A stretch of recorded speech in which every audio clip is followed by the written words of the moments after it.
श्रीपरमात्मने नमः। श्रीमद्भगवद्गीता अथ अष्टमोऽध्यायः।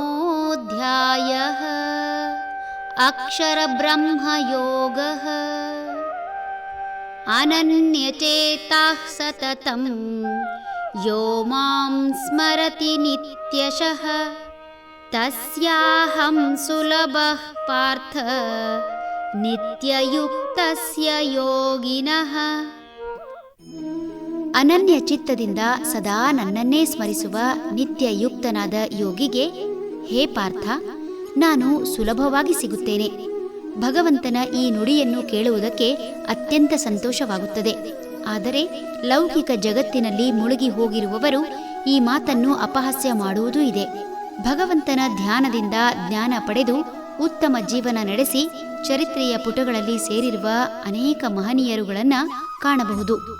ಯಾವುದೇ ಮತದಲ್ಲಿ ಹುಟ್ಟಿದ್ದರೂ ಬೇರೆ ಮತದ ಗುರುವನ್ನು ಆಶ್ರಯಿಸಿ ಅಥವಾ ಮಾನಸಿಕ ಗುರುವಾಗಿ ಪಡೆದು ಉತ್ತಮ ಜ್ಞಾನದಿಂದ ಕೃತಿಗಳನ್ನು ರಚಿಸಿ ಹಾಡುತ್ತಾ ಸಮಾಜ ತಿದ್ದಿದ ಮಹನೀಯರುಗಳಿಗೇನೂ ಕಡಿಮೆಯಿಲ್ಲ.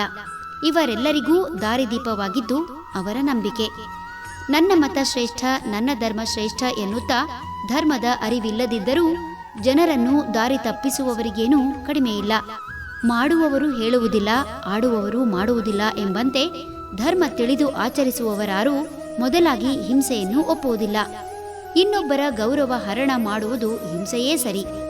ರಾಜಕೀಯ ಮೇಲಾಟಗಳಿಗೆ ಧರ್ಮ ಹಾಗೂ ಮತದ ಲೇಪನ ಹಚ್ಚಿ ತಮ್ಮ ವ್ಯಾಪಾರದಲ್ಲಿ ಧರ್ಮ ಇರುವ ಬದಲು ಧರ್ಮವನ್ನೇ ವ್ಯಾಪಾರ ಮಾಡುತ್ತಾ ಸಮಾಜದ ಅಭಿವೃದ್ಧಿಗೆ ಧರ್ಮ ಬಳಕೆಯಾಗುವ ಬದಲಾಗಿ ಸ್ವಾರ್ಥಕ್ಕಾಗಿ ತನ್ನದೇ ಅರ್ಥ ಕಲ್ಪಿಸಿಕೊಂಡು ಎಲ್ಲರೂ ಭಗವಂತನಿಂದ ದೂರವಾಗುತ್ತಿರುವುದು ಕಾಣುವ ಸತ್ಯ.